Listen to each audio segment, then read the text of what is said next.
What's up, y'all? Welcome back to Kyle's Big Board, presented by the Straight Facts Podcast, the series where we take a topic, we rank it, and we count it down. We're going to do it a little different today, though, because it's not just me in here doing the video. For the first time, I got another guy on Big Board, and that's James Jackson, here Yes, to sir. hopefully agree with my list. But I got Let's a see. feeling you might have some critique.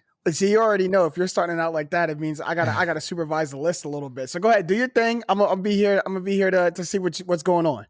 All right, you ready to get into it then? So Let's- today's Big Board is a hot one. I've seen a lot of opinions flying around about this, and quite frankly, not a lot of them that I agree with. So our Big Board today is the top 5 under 25 NBA players list. And we're going to go right into number 5, and that is the 24-year-old Sixers number 2 man, Ben Simmons, already establishing himself as a top 5 defensive player in the league. He's been an all-star for the past 3 seasons. And by the way, his team's number 1 in the Eastern Conference. We're talking about 42-16 with him this season and 7-7 without him are the Sixers. A lot of people want to talk about the fact he can't shoot, and I get it. But every player is made different, and the things that he does do on the court, that's all I want to talk about. Solidify him on this list for me easily. Okay. So this one don't surprise me. You had to get your man Ben Simmons in there. If you were gonna put him in here, he got to be at number 5. So I don't fault you for that. You got ride for the home guys. I'm interested to see who's 4 through 1 though. If Ben Simmons made the list. Okay. Well, number 4 we'll go. And talking about number 1 seeds, that's what we're going to stay on. And we're going to talk about the number 1 seed, not just in the West, but in the Eastern Conference. That's the Utah Jazz. And it's Donovan Mitchell. Of course. So he's the number 4 ranked player on my under 25 list. This is a guy that's getting better year after year. His numbers are going up every season. We saw him go for 26.5 points per game, a career high this season. But we knew he was a scorer, right? And what's really upped his game to me is his assist numbers. 5.2 assists per game this season, and that's with Mike Conley, which is a career high for him, and he's never played with Mike Conley besides last year. So we saw a scorer turn into an all-around player who's pretty much the face of, record-wise, the best team in the league.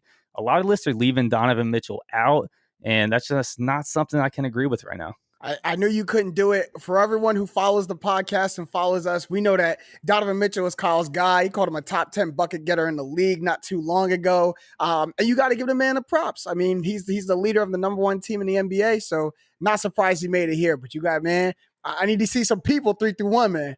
This is the thing, and this is where the list gets interesting, man. This number 3, you guys are going to start figuring out who got snubbed from this list because there's 4 guys that can fill these 3 spots. Okay. And everyone's solidified on these 4 guys, and a lot of people think all 4 should be on the list. I did leave one off. So let's start with number 3. And that to me is Devin Booker. It's funny how the under 25 list is quickly turning into like the best 24-year-olds in the league. That's going to switch though soon. But this is a guy who's already solidified himself as a superstar in the league for multiple years now, just waiting on this team to get built around him, right? And now he finally has one, and the special thing is it's elevated his play.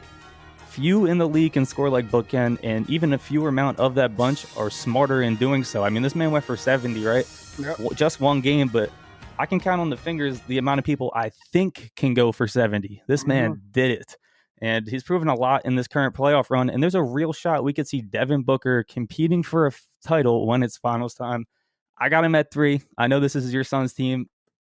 And we're going to just go to number 2 because we got to give you a little bit of a bigger picture here because number 2 could even be anyone. So number 2 to me, real quick, Jason Tatum. Talent-wise, he might be the best player on this list. That debate's in the air. But what's not in the air is this kid is special. I mean, deep scoring package. We're talking about step backs. We're talking about spin jumpers, up and unders. We're talking about jab, step, and pull. It doesn't matter. He's going to find a way to put the ball in the hoop, and he's super athletic. So I mean, we got a 2 really, I was gonna say 2-tool. Let's talk about baseball. This is like a 5-tool player in terms of NBA.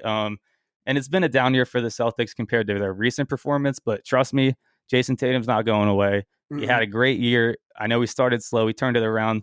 Team didn't have a great year, but he's going to be around for a while. And now, James, I got to hear some thoughts on this 3-2 picks. Okay, because the 3 and 2 picks, I am getting, depending on who's won, I'm getting an idea of who's getting snubbed, and it's crazy. But let me just talk about your 2 and your 3. Jason Tatum at 2 and Devin Booker at 3. 1, I don't know if I'm biased. To me, Devin Booker got to go above Jason Tatum. Like the more consistent scoring from Devin Booker, but I see the firepower you're talking about. You talk about you can only name or think about, a handful of people who can score 70. Well, Jason Tatum dropped, a 50-60 ball in a playing game. So we know he's got that in him too. He had to drag the Celtics team, but man, If it wasn't for, Jaylen Brown going down, they would have been better. They would have been higher in the Eastern Conference. But the fact that they were so low and he couldn't get them further, you might be doing him a little bit of justice at number 2, man. And that surprises me as a Sixers fan. You're doing him a little bit of justice up there. I think, the overall point of this list, to me, we're talking about young guys, right? So we're talking future. We're talking future. This year, I think you got to give it to Booker. Yeah. My issue when comparing the two players is Devin Booker's defense. While I think Jason Tatum kind of, not an all-star defender, but is someone I would rather have on my team going forward. Either way, they're 3 of the best players under 25 in the league. I think they're both great. We're talking 2 and 3. We're talking hairs. 2 and 3, right? We're not talking like 1 and 8. So I'm gonna say Tatum above. I hear your Booker, but I'm gonna say Tatum. I gotta ride for my guy, but man, I need to hear number 1 because it's one or the other for who's at number 1. So go ahead. And you can name him real quick. It's who or who. It's either Luka Doncic or Trae Young at number 1. So who's yes, number sir. 1? Man, it's Luka Doncic. Okay, I was about to say if it's between those two, we can't. But go ahead, you got. How could it not be? And it's funny how these are the two players that get compared side by side because that was the draft trade. Yep. But people talk about Luka Doncic like he's a top 5 player in the league overall. And I'm not going to put my opinion on that, but I'm not mad at people who say that. Right. In just his 3rd season in the league, Luka Doncic has taken over a franchise, scores triple-double every other night, and to me is one of the smartest players in the league at just 22 years of age. The numbers speak for themselves. 28 points per game, 8.5 assists, 8 rebounds per game, but screw the stats. Just watch this kid hoop. It's obvious from everyone, from a casual fan to former NBA players, that Luka Doncic is a big problem to any team against him and will be to any organization not named the Dallas Mavericks over the next decade. Number 1 was a no-brainer. You nailed number 1. Luka was my preseason pick to win MVP. If you remember way back when we did the preseason picks, I had him winning MVP. And if he has any resemblance of a solid number 2 player going forward, he's going to get it. He just needs someone to help pick up the slack on once every 5 or 6 games when he can't do it. And if the Mavs find themselves not in the 6th seed, Luka's right there in the MVP conversation. So, got to do it hands down. He's going to be an MVP soon in this league. Facts. All right, now let's address it. Whoa, no Trae. Now, nope. Are you salty? Are you salty because he just cooked your Sixers a little bit? Are you a little salty?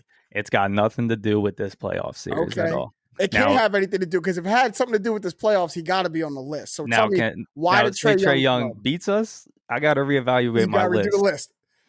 It's tough for me to put him over a couple players here. Obviously, the 2 you look at are Donovan Mitchell and Ben Simmons. I don't think you can really touch 1, 2, 3. Even if you rank Trae higher than one of those guys, I think they still stay on the list, right? Yeah, yep. For Donovan Mitchell, for me, is that Mitchell's been doing this 4 years now, been the face of this franchise. He is a bucket just like Trae Young is, but, I think fills a better role than Trae Young does on a team. We're talking about a point guard, right, that's a little undersized, that's very small. I know Donovan Mitchell's, a smaller guard, but very small, and Trae Young that can get bullied at times. And I think the Atlanta Hawks is the perfect scenario in the league for him right now. And I don't think you can move him around too much with that same impact. When I see guys like Donovan Mitchell and Ben Simmons having the same impact on the teams, so I see them as overall better players. I think this Sixers Hawks series is really going to tell you if you need to move Ben Simmons for Trae Young off that number 5 spot. Like, that's the fact that you put Ben Simmons there is good because he's easily movable.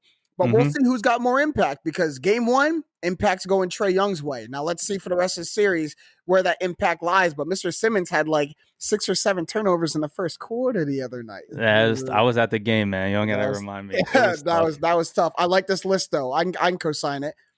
Bet. Well, that's what I was looking for. I thought you were going to kill my list. I knew that Trae Young thing. You get the wrong person in here talking with me. That Trae Young thing might be a 20-minute. That might be a 20-minute conversation. But I knew my guy Kyle. I knew Donovan Mitchell was going to be on the list. I wasn't surprised if I heard Ben Simmons. I was really looking for 1 through 3. Who was 1 through 3? I can't argue with it too much. My guy knows what he's talking about. Yes, sir. All right. Well, that is all for today's episode of College Big Board presented by the Straight Facts Podcast. Let me know what you guys think of my list down in the comment section below. And don't forget to tune in next time when we do one of these, man. Big ups to my man, James Jackson, for hopping in today. Anything you want to say, James, before we part? Man, Guys, tune into the big boards because if there's a list to be broken down and be ranked, my man Kyle's all over it. So stay tuned. Appreciate that. I hope everyone is staying safe, staying healthy, and of course, getting buckets. We'll see you guys next time.